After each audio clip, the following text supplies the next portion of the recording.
butter, what would you say your like your top 5 favorite kitchen hacks would be?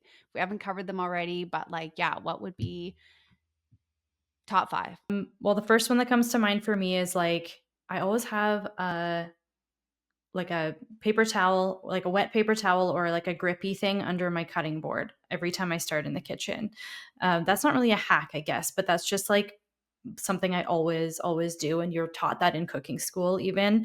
I mean, you can also get cutting boards that have like little grippy feet on them too. But if you have a wooden cutting board, they don't always sit perfectly flat, or if they're warped or whatever, they can move around on you. So I actually have like an extra piece of like kitchen roll, like that grippy stuff that you put in the bottom, like a liner that you put in your drawer.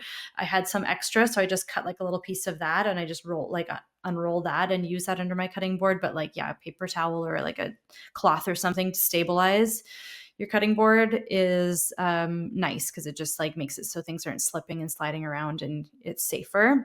So kind of a boring one, but that's just something I do every day that I'm just thinking about the way I cook. What else? One I always tell people about, I don't know why this comes to mind because it's not something I do every day, but I keep coming back to it. Peeling ginger with a spoon instead of like a vegetable peeler. Because if you think about the shape of like a ginger root, it's all like gnarly and has all these bumps and stuff. And the skin is so paper thin too that a peeler like actually takes off too much material. So the spoon, you can kind of like scrape off that papery skin and get around all those little like shapes. And then then I peel it, cut it up into like little 1 inch pieces, throw it in a freezer bag. And I always keep my ginger frozen because it grates so much easier when it's frozen than when it's fresh. And also you buy a big ginger root and you're never going to use the whole amount before it goes bad in your fridge. So that's kind of like also I guess a food waste reducing tip too. Like ginger is always one I return to. And actually, I guess I'm going to just expand that tip out a little bit.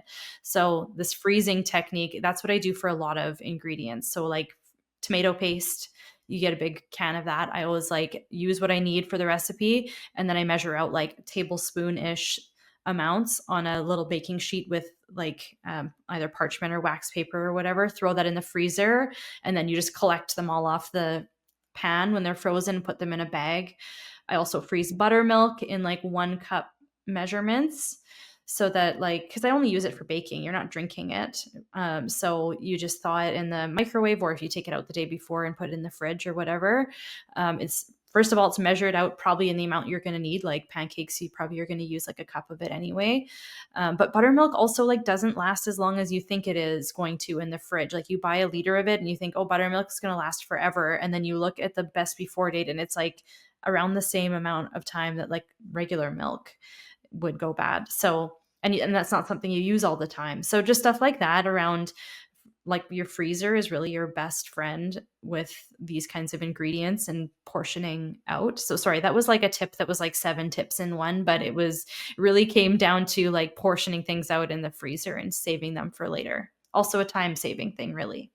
I love that. I also didn't know about buttermilk, which drives me crazy because I can't buy it in a small enough container sometimes. And so look at that. As a person who like is very confident in the kitchen, I would not have put that together. So something not thought of. That's actually very helpful, which is really good. Yeah, I actually only started doing this like a year or 2 ago myself. It just came to me that I was like you don't normally freeze milk because it'll like kind of like the texture gets a little weird for drinking. Still perfectly safe, but like I could see how it looks off-putting maybe. But like buttermilk, you're just adding it to your baking, so who cares?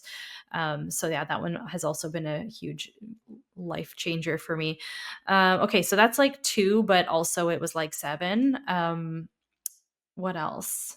One thing I always do is I always use like either a little drop of oil or some nonstick cooking spray or whatever you have in your measuring cups or your measuring spoons. If you're measuring something sticky like honey or molasses, because then it just comes right out. Like it doesn't stick. You're not like scraping it out with a spatula and trying to get every last bit out, and then it's a messy, sticky situation. It all comes out, and you don't need to like. It's not like a ton of oil you're putting in there. It's just like a tiny little amount to just coat the inside. That's just like a little hack. Maybe people have already heard of that one, but it really helps. Like if you're measuring something like honey or molasses, really helps to get it all out. So that one comes to mind as well.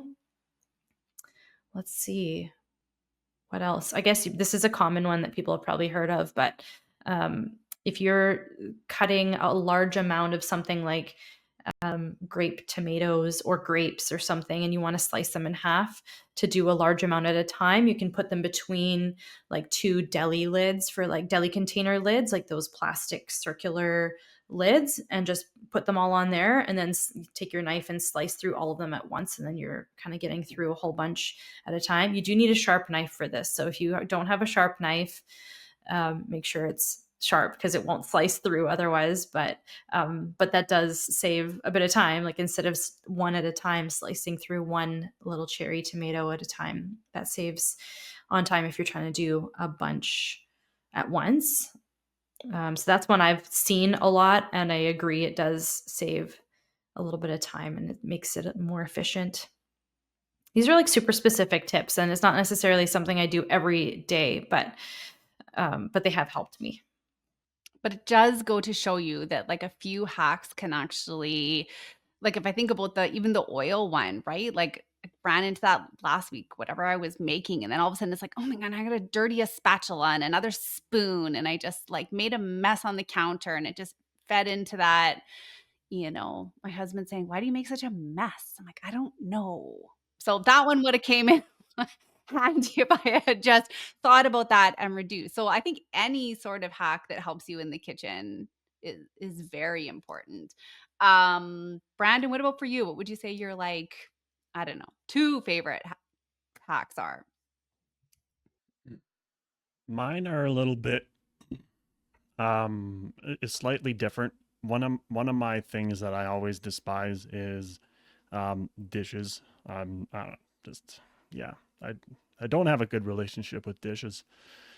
Um but I know myself that I'm not always going to be gung ho to like clean up right afterwards, but I know the stuff from experience that will dry on and be 100 times harder to clean afterwards, or I'll have to soak it for an hour.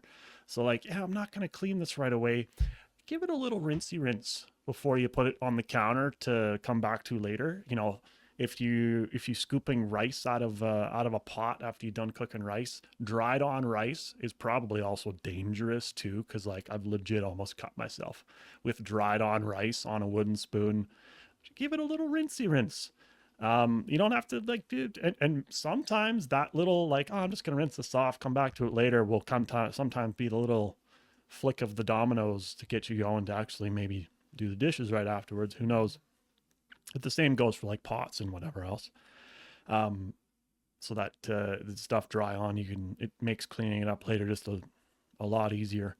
Um, I, funny enough, I can't remember which episode this was that Lisa that we had you on. This was, I don't know, this was last year sometime, and we were talking about another episode about similar tips, and one of the things you talked about was having all the ingredients that you're going to use for a recipe available and even maybe measured out, ready to go. So when you go to cook the thing on the stove, because let's yeah, when I'm making a recipe, and a lot of the clients, they have ADHD, they get distracted easily. That's just how it is.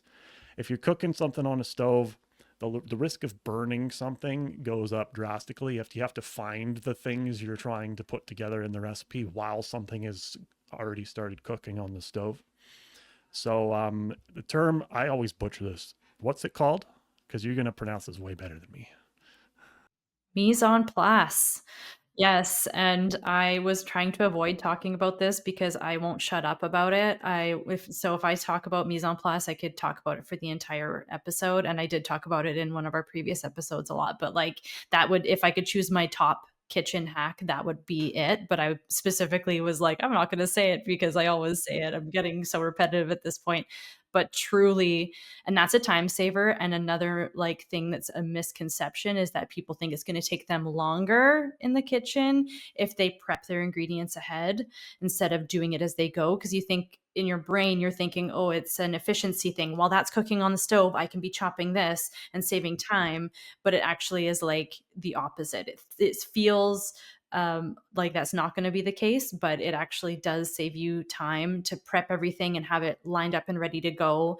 And then you're organized, you're calm, you're not panicking, you're not keeping your mind in two places at once. And then, yeah, and then if you burn the onions, guess what? You just lost all that time and you have to start all over. You have to chop the onion again. You have to maybe wash your pan. You have to cook those onions another time. So, like, you can lose a bunch of time by trying to be too efficient and multitask. So mise en place for sure is like, if you're going to take anything away from any of my episodes, that is the number one thing for sure.